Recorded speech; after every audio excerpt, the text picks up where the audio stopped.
viśva-sṛjāṁ Brahmā viśva-sṛjāṁ yasyāmbhasi śayānasya yasyāmbhasi śayānasya yoga-nidrāṁ vitanvataḥ nābhi-hradāmbujād āsīt Brahmā viśva-sṛjāṁ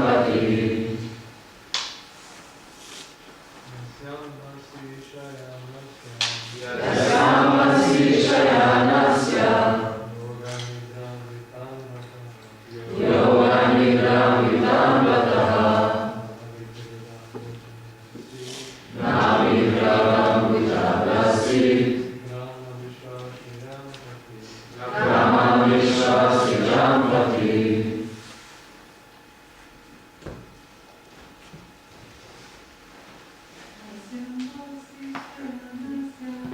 yasyāmbhasi śayānasya yoga-nidrāṁ vitanvataḥ nābhi-hradāmbujād āsīt Brahmā viśva-sṛjāṁ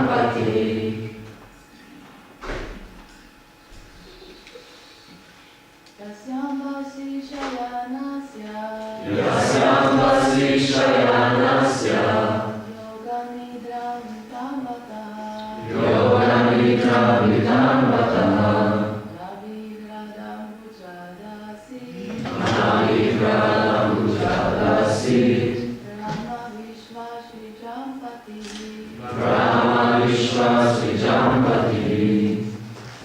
Prabhupada once said that if we repeat the verse 10 times, we will learn it and memorize.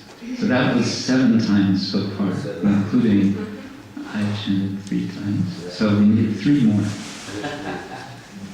yasyāmbhasi śayānasya yasyāmbhasi śayānasya yoga-nidrāṁ vitanvataḥ yoga-nidrāṁ vitanvataḥ nābhi-hradāmbujād āsīt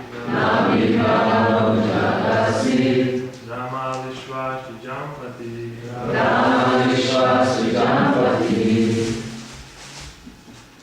yasyāmbhasi śayānasya yasyāmbhasi śayānasya yoga-nidrāṁ vitanvataḥ yoga-nidrāṁ vitanvataḥ nābhi-hradāmbujād āsīt Brahmā viśva-sṛjāṁ Brahmā viśva-sṛjāṁ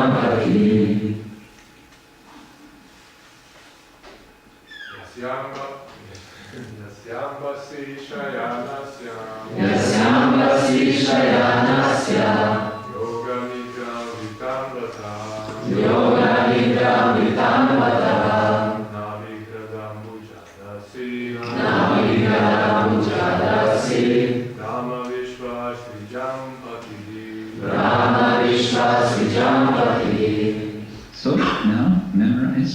You can do it without the word. Okay. We'll test you this afternoon. All right. Yasya. Whose. Ambhasi. In the water. Śayānasya. Lying down. Yoga-nidrāṁ. What means yoga-nidrāṁ?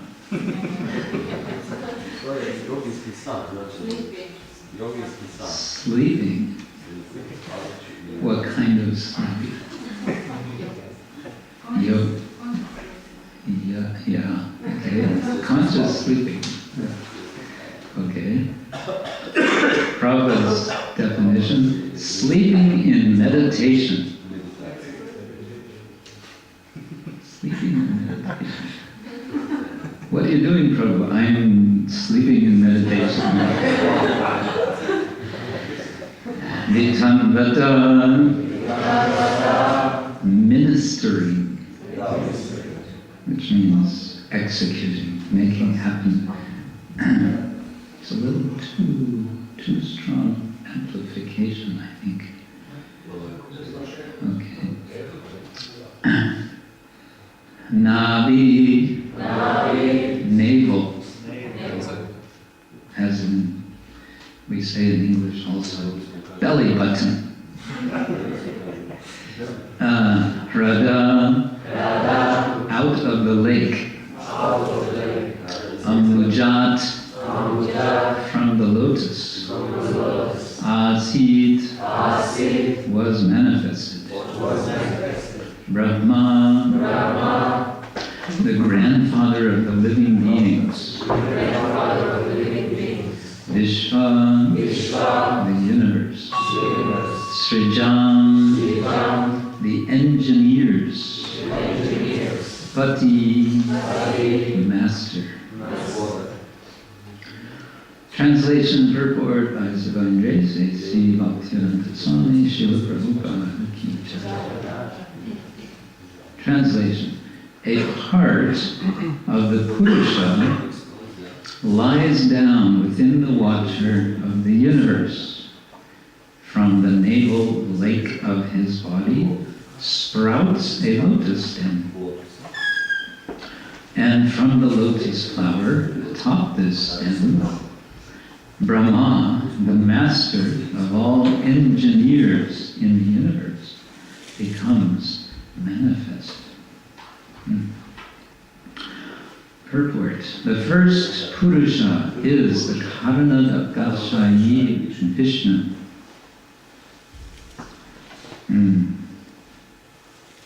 Udaka, by the way, means water, and shayi means one who lies down. A shayyan, yogi, yogin.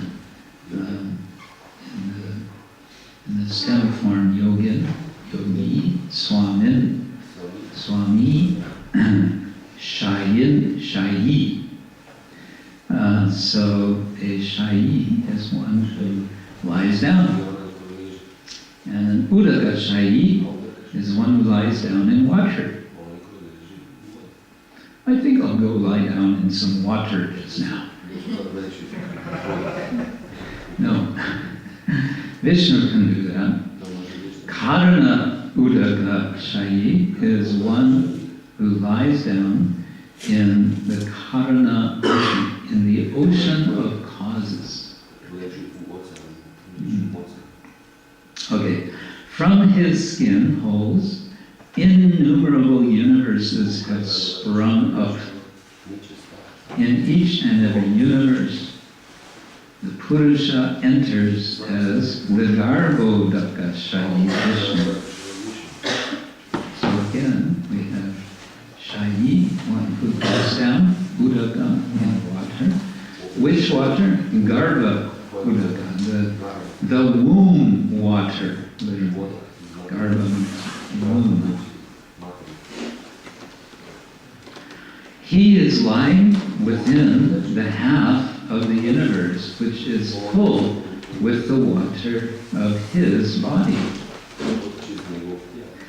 And from the navel of Garbhodaka-shayi Vishnu has sprung the stem of the lotus flower, the birthplace of Brahmā.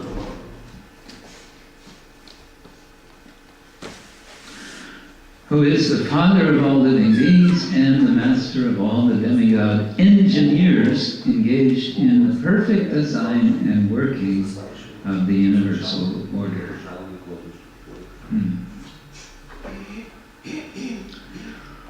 Within the stem of the lotus, there are 14 divisions of planetary systems, and the earthly planets are situated in the middle. Upward, there are other, better planetary systems, and the topmost system is called Brahmaloka or Satyaloka. Downward from the earthly planetary system, there are 7 lower planetary systems inhabited by asuras and similar other materialistic living beings.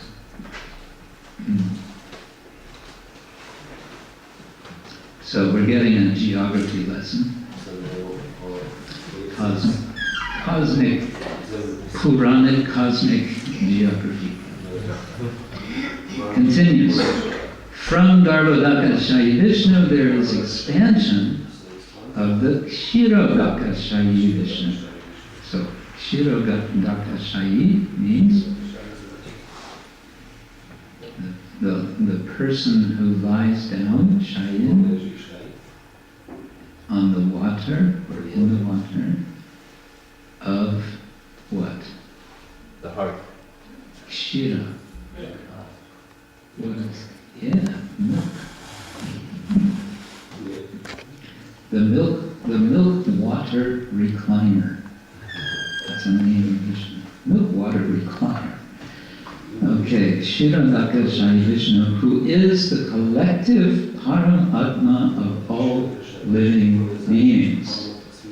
He is called Hari, and from him all incarnations within the universe are expanded. Therefore, the conclusion is that the puruṣa avatara is manifested in three features. First, the Karanadaka-shayi, who creates aggregate material ingredients. You know what aggregate means? Aggregate. Collective? Collective, yes. Everything together. All together. All together. Okay. So, Karanadaka-shayi creates aggregate material ingredients in the Mahatattva. Second, the Garbhodaka-shayi, who enters in each and every universe. And third, the Kshirodaka-shayi Vishnu, who is the Paramatma of every material object, organic or inorganic. Yeah. One who knows these plenary features. Plenary means total or complete. Plenary features of the personality of Godhead knows Godhead properly, and thus the knower becomes freed from the material conditions of birth, death, disease, and old age, as it is confirmed in Bhagavad Gita. In this shloka, the subject matter of Mahavishnu is summarized. Was it Mahavishnu? Okay. I was thinking it's Garbhodaka-shayi Vishnu. Mahavishnu, I understood to be another name for Karanadaka-shayi Vishnu. Oh, it seems to give that name to Garbhodaka. Okay. In this shloka, the subject matter of Mahavishnu is summarized. The Mahavishnu lies down in some part of the spiritual sky by his own free will. Thus, he lies on the ocean of Karana. Okay, so Mahavishnu, Karana. From where he glances over his material nature, and the Mahatattva is at once created. Thus electrified by the power of the Lord. Electrified. The material nature at once creates innumerable universes, just as in due course a tree decorates itself with innumerable grown fruits. The seed of the tree is sown by the cultivator, and the tree or the creeper in due course becomes manifested with so many fruits. Nothing can take place without a cause. The Karana ocean is therefore called the causal ocean. Karana means causal. We should not foolishly accept the atheistic theory of creation.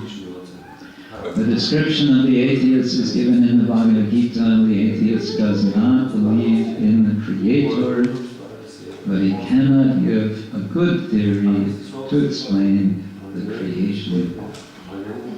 Material nature has no power to create without the power of the puruṣa, just as a prakriti or woman cannot produce a child without the connection of a puruṣa or man.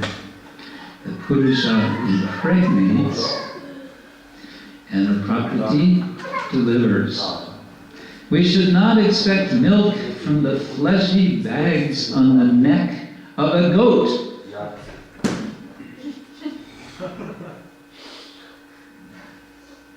Did you know that goats have nipples on their neck?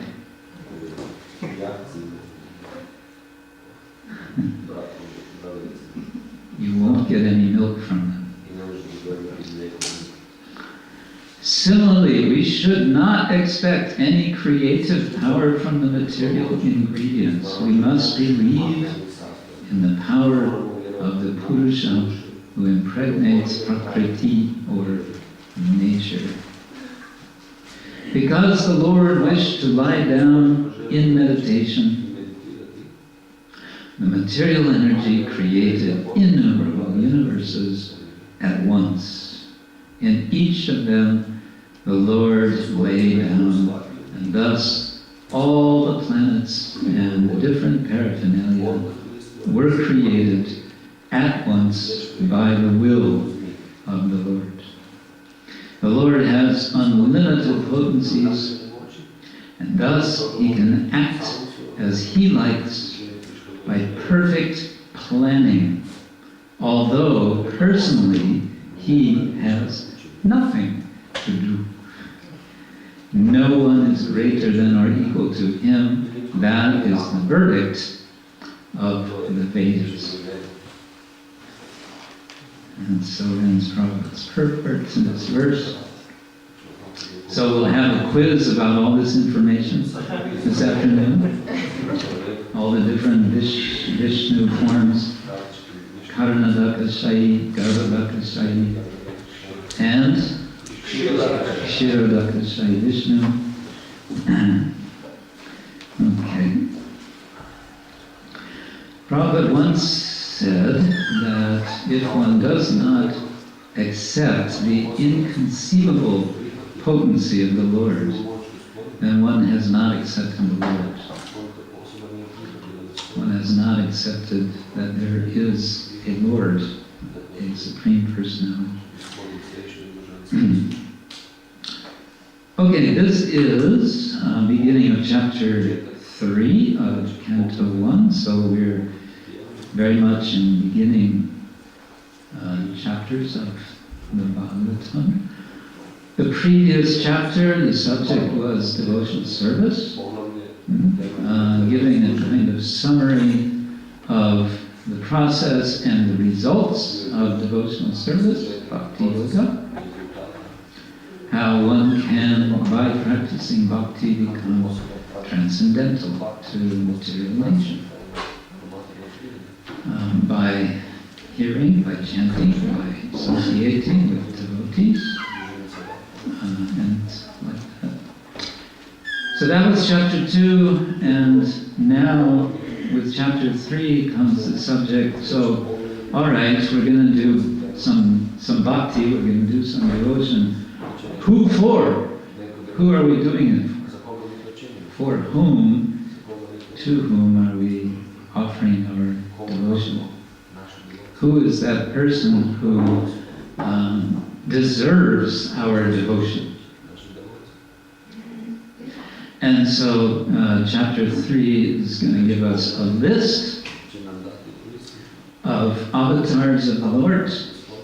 Very briefly, very quickly, there will be an expansion of that list in Canto 2, chapter 7.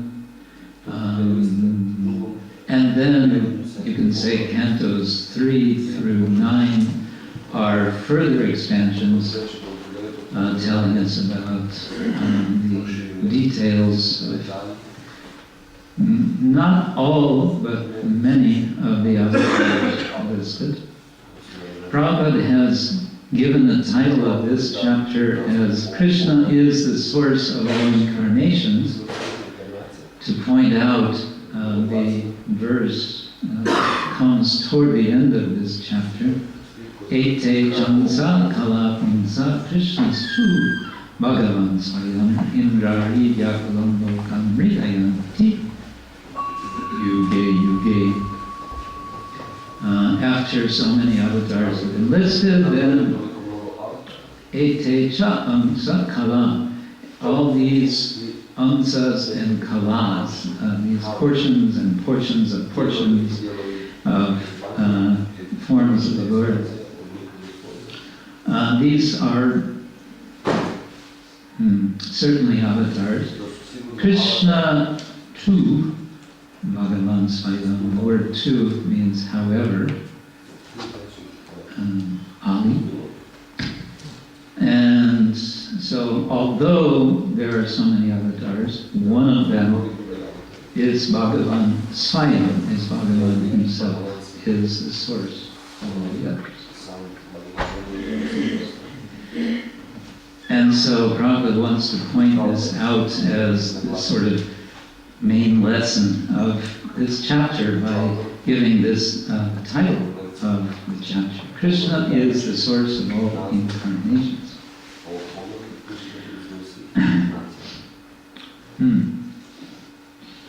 And in the beginning of the chapter, we're getting this kind of overview about the puruṣa avatars. We find out there's different categories of avatars, which is all explained in great detail in a book by Srila Rupa Goswami called the Laghu Bhagavatamrita.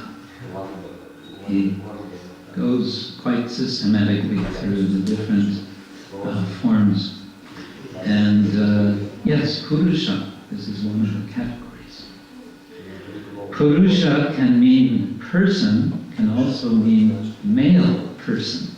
And Prabhupada in his purport seems to be emphasizing that second meaning, puruṣa in contrast to prakriti. Prakriti, usually translated as nature, could also be translated as procreation. Literally, pra, in Latin, I guess, because pro and kriti, what is done, what is created, is made. So procreation, the procreation, that's what we experience. This world is the procreation of puruṣa. And puruṣa is quite an amazing puruṣa indeed, after all. He comes not in one, not in two, but in three forms. And what is he doing? He's lying down and sleeping.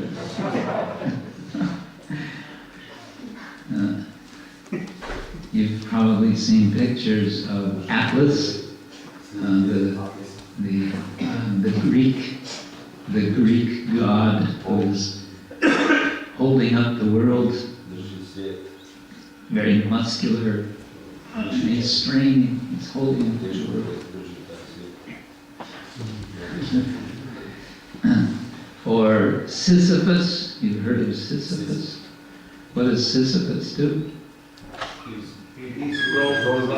Yeah, he's rolling a big stone up a hill. And as soon as he gets to the top, what happens? It rolls back down. And then what does he do? Again, rolls up. And yes, he's been cursed to do that eternally. So as we speak, somewhere, Sisyphus is rolling his rock. So, this is not Vishnu. Vishnu is, what is he doing? He's in yoga-nidrāṁ. Prabhupada does not include, doesn't mention this in his translation, curiously. But he does kind of hint at it in his purport toward the end. He lies down in meditation. Yoga-nidrāṁ, vitanvataḥ. He's engaged, or he's ministering in yoga-nidrāṁ. So this is nice. It's a nice kind of meditation on the Lord. Human beings, of course, we're struggling in this world. We're trying to get a place in the sun, as they say. We're trying to elbow our way into the sunlight. We're trying to catch our breath. We're trying to assert ourselves. We're trying to be this and we're trying to be that. And Vishnu, what is he doing? He's lying down and meditating. And out of that he's creating everything. There's a nice story in the Brahmā Purana. As we know, Indra is famous for having killed Vritra. This is one of the most celebrated events in the Rig Veda. Indra uses his lightning bolt and he smashes Vritra.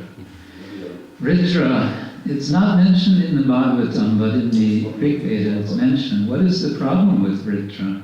The problem is he's holding back the waters of well-being, of life in the world. There's no water. Everywhere is drying out because he is not allowing the water to flow. Therefore, Vritra is also identified as a rain cloud. It has the rain in him, but he won't release it. And that's when Indra, with its lightning bolt, he opens up the cloud demon Vritra, who is also described as a great serpent,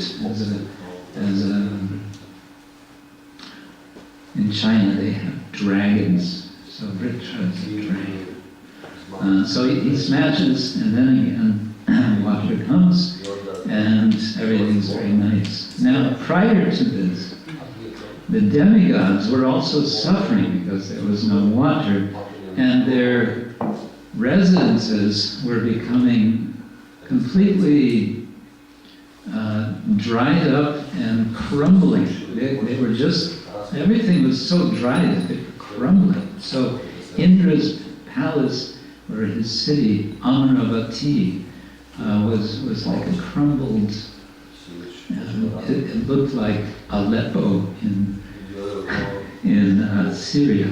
You've seen pictures. Anyway, so now the water flows, everything's nice, great. Okay, time to rebuild Amaravati. So Indra calls Vishwakarma,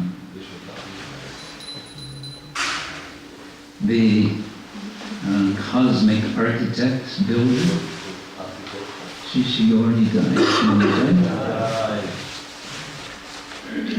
And he engages Vishwakarma in recreating the city, wonderful palaces, so many nice arrangements. And every time Indra comes to inspect the work, what Vishwakarma is up to, he says, oh, this is very good, very nice. Now, let's also expand this part. Let's put some nice towers on that end.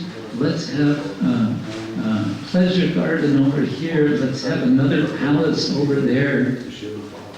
He he keeps getting new ideas for his Amaravati. Every time, every day, it's some new idea. And after some time, Vishwakarma is kind of getting tired from all of his work, and he's really getting a bit disturbed. So, one day, in secret, he goes to visit Lord Brahmā. So Lord Brahmā, Indra, there's no end what he wants him to build. Something he could do. And Lord Brahmā says, no worries, we'll take care of it. You go back and everything will be worked out. That's all he says. Okay. Then Lord Brahmā goes to Lord Vishnu. And he explains the problem. And Lord Vishnu just nods and says, we'll take care of it. So one day, Lord Indra is in his palace, and a young Brahmin comes to the door, and he asks the porter, can I please see Lord Indra? And he's a young Brahmin, so Brahmins are highly respected in the court of Indra. He's just like 10-year-old boy. He's very attractive looking, he's very slender.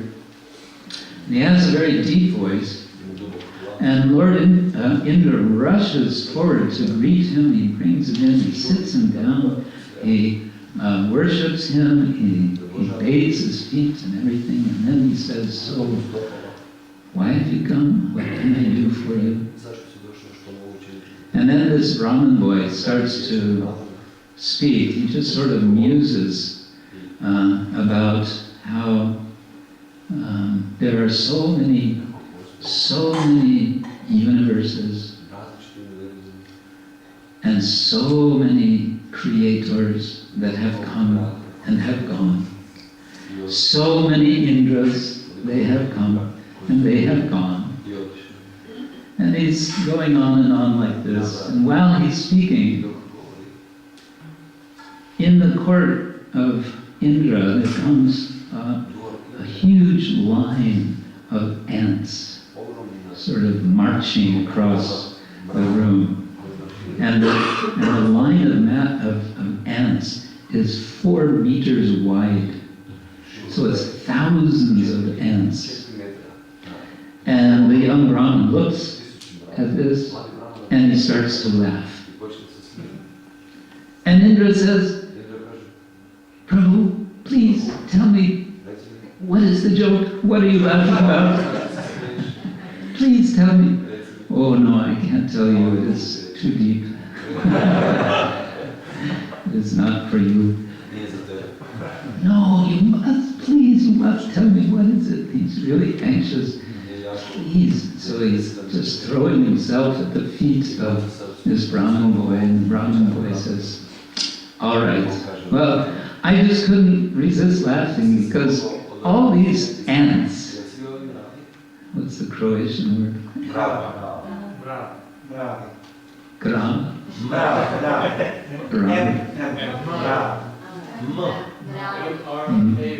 Marava. All these marava. I said I couldn't resist laughing because I happen to know that all these ants used to be Indras.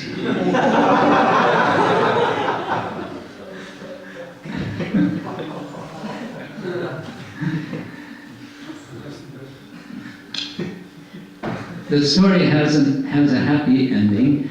Indra got the point. And he told Vishwakarma, your work is done. Thank you very much.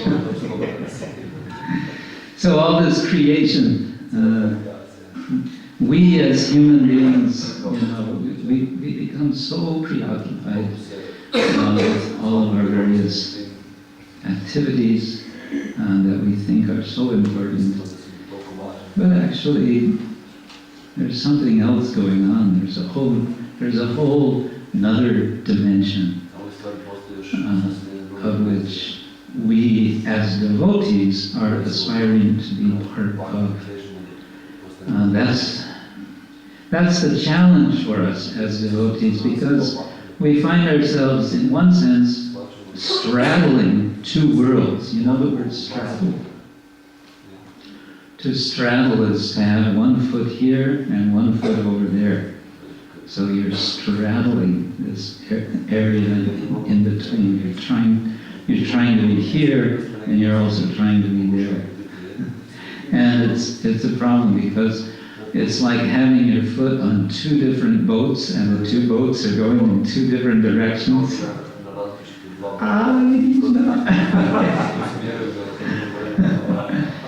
Yeah. Prabhupada said our devotee is in the world, but not of the world. Yeah, so we're here, but we're sort of also not here. But then again, we also want to be responsible. We are in the world. It's not that we're just in the clouds. Right? So devotees are able to respond. So this is our challenge as devotees, to be in two worlds at once, preparing ourselves to go to the spiritual world. That's the idea. One example is given of the worm. We're talking about ants, so now it's time for worms. What's the word for worm? C-R-V. Sṛjām. Okay. Devotees engage in devotional service. Oh no. Okay. Sorry.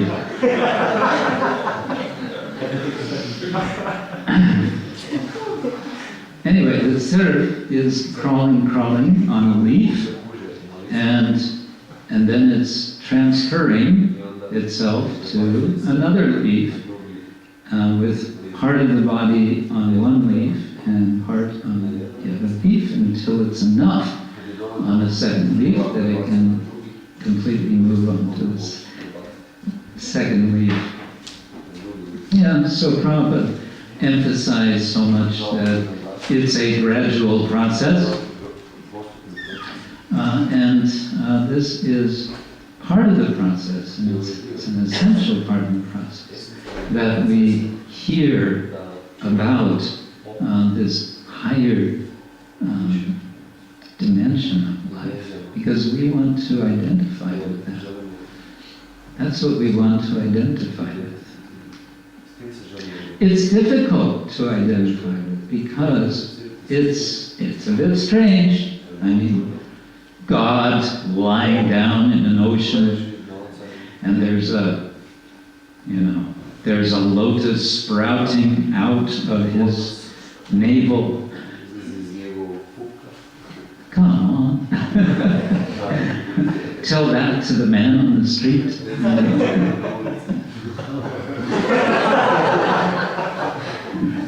Did you know?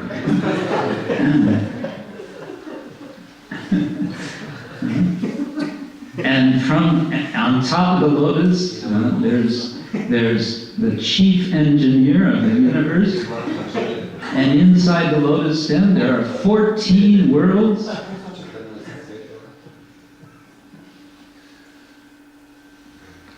Are you all right? We have an institution in the center of the city for people like you. Okay. Yeah, it sounds crazy. Or it sounds so crazy that it must be true.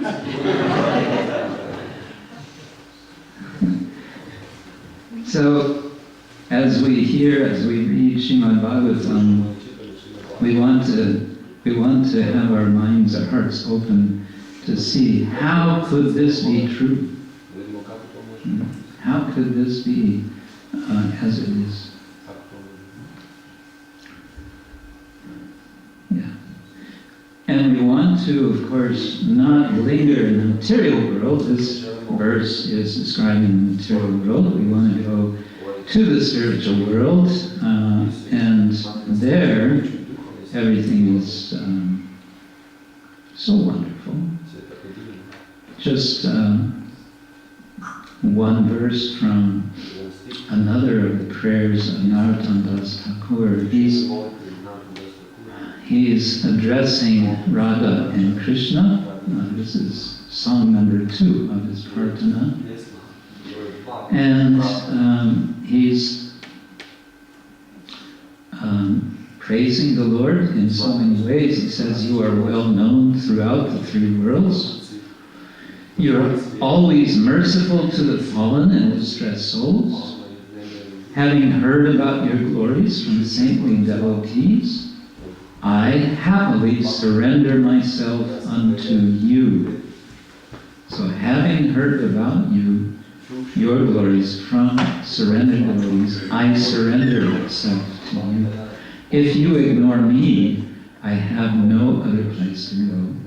And then he says, this is so nice, Jaya Radhe, Jaya Krishna, Jaya Jaya Radhe Krishna, Krishna Krishna, Jaya Jaya Radhe.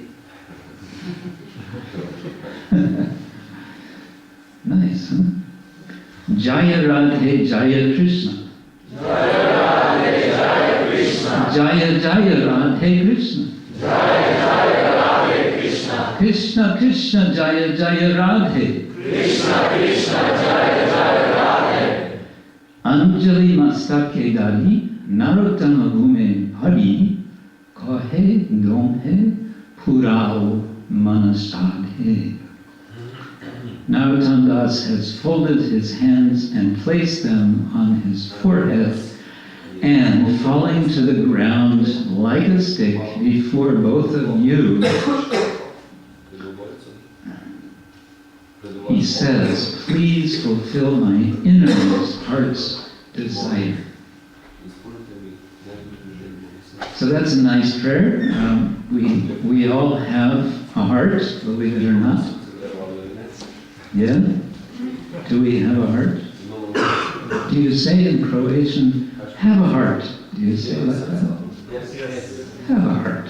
Come on, have a heart. So we want to have a heart. And because we already have a heart, we want to show a heart. And we want to, we have in the innermost of our heart, there is some desire, right? Something is there which is longing. And what is it longing for, or whom is it longing for? Well, the Vaishnavas tell us, the saintly devotees, they tell us that who we are longing for is Radha and Krishna. So Narottam gives us the example. He says, "Please fulfill my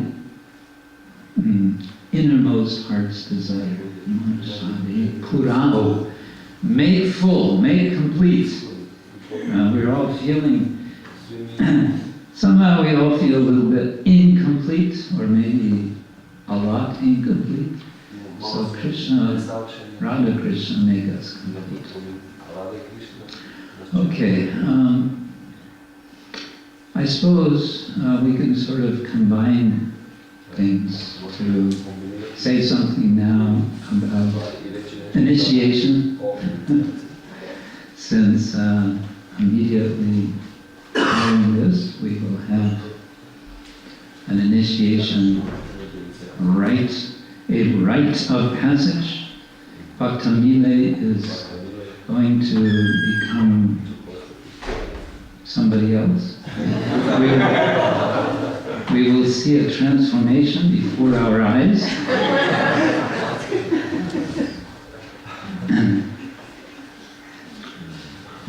So this, as many or most of you know, is about a formal recognition of a devotee, and the recognition is a recognition of the determination of commitment to the practice of what Srila Prabhupada called Krishna consciousness, Krishna Bhavanamrita, and this commitment has many different dimensions. We can say the most visible, or I don't want to say external, but because it's also deep. But we make a commitment, of course, to chanting Krishna's names, and Srila Prabhupada gave a numerary standard of chanting. This is one way that we show devotion. Because devotion is not just a matter of saying, oh, I'm so devoted. We can say so many, oh, I love you, but give me, or whatever. Devotion is demonstrated, and therefore Prabhupada often said, most of the time he translated the word bhakti as devotional service. So we are practicing devotional service, the core, the essence, the most important activity of which is chanting Krishna's names. Hare Krishna, Krishna Krishna, Hare Hare, Hare Rama, Rama Hare Hare. We know there are aparadhas which we want to avoid when we chant. And you could say that the other side of the commitment that we are making in formally accepting initiation is we're committing ourselves to avoid these aparadhas, to make it our aim in life to avoid these offenses. Maybe it's not that we can completely avoid from one day to the next. The last of the 10 offenses, in one sense, I think, includes all the others. Shudvapi namamahatnyam yapriti rahito adama ahammaneti paramo namni so api aparada krit. Shudva api, even though having heard about the glories of the holy name, the mahatmya, the glories of the holy name,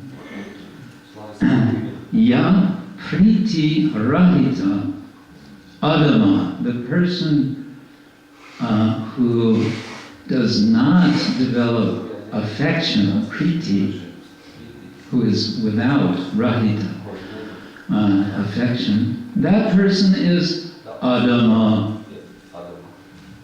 Yeah, adama means sort of like it sounds, really low. Adama. Adama. Literally having no position, having no status, no position. Ya priti rahito dhamma aham mama iti, thinking aham mama, aham mama, aham mama, mama, mama, aham, aham. Instead of chanting Hare Krishna, Krishna Krishna, Hare Hare, Hare Rama, Rama Rama, Hare Hare, the person chants aham, mama, aham, mama, mama, mama, aham, aham. I and mine, I and mine, mine, I.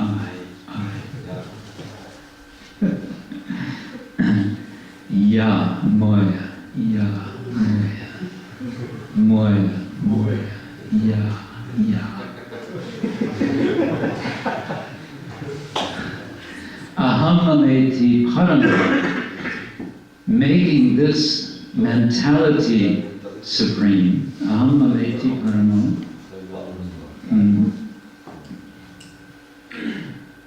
Shudvapi namamahavyam yapriti rahito adama aham ameti parama. Nami saha api aparada krit. That person is a doer of aparada.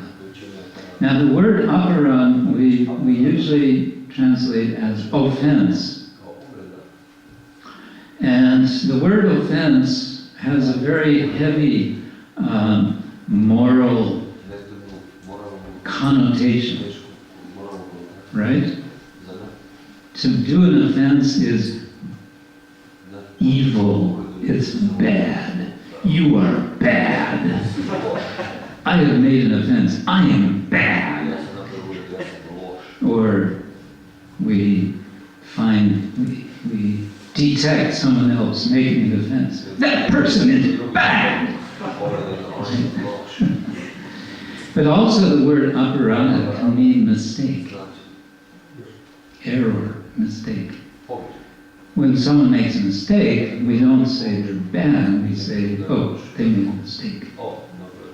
Mistakes can be corrected. So there is a more neutral sense to the word aparada. In either case, our acharyas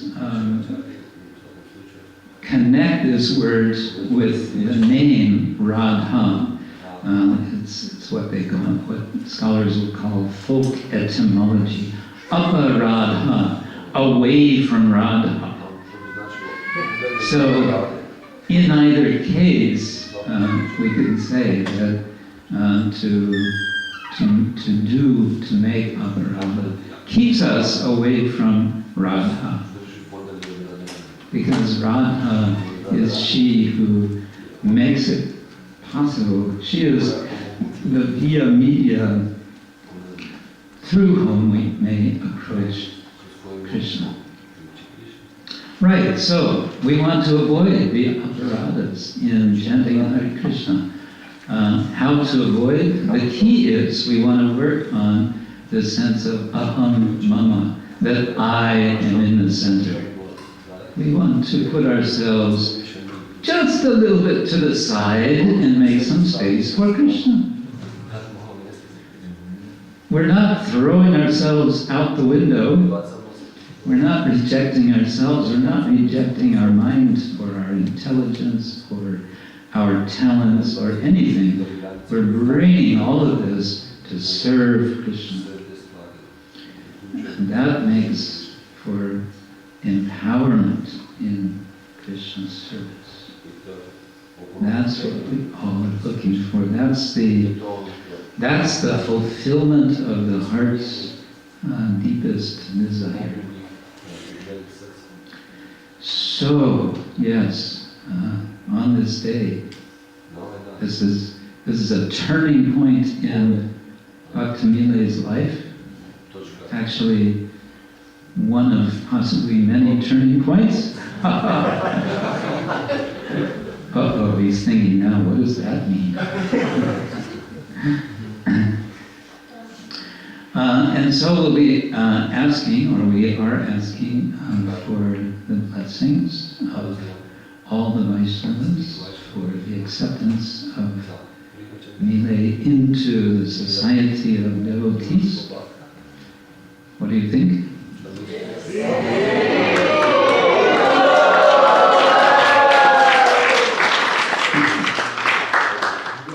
And of course, we are asking for the blessings of Srila Prabhupada, who has made all of this possible for all of us.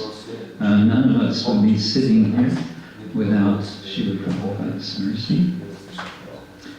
And Srila Prabhupada sees his accomplishment as simply following the direction and the order of his guru, and Srila Bhakti-siddhanta Thakur, and so on, all the way back to Krishna. So we are invoking, we are begging for their blessings, and that this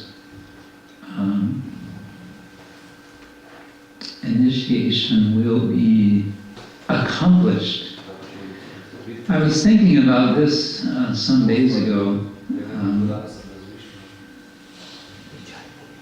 It's just something to think about. Sometimes I like to share my speculations with the devotees. I always preface them by saying this is a speculation, so you don't have to accept it. But I can get some response this way, and then I can decide, I can get a better idea if I'm on the right track. Actually, it was in early February. I was in Sridhar Mayapur, and I was in the Srila Prabhupada's puruṣa samadhi early morning, and I was chanting japa.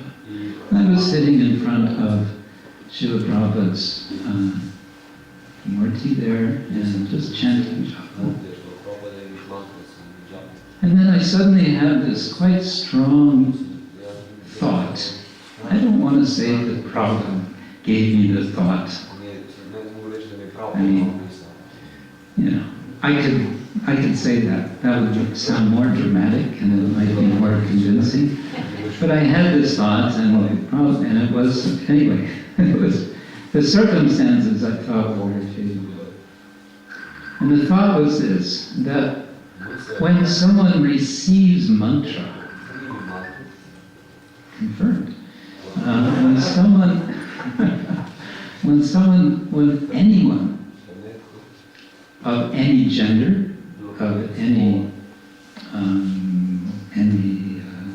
class or any tribe or whatever, receives a mantra, that person becomes a recipient of the mantra and thus becomes empowered with that mantra.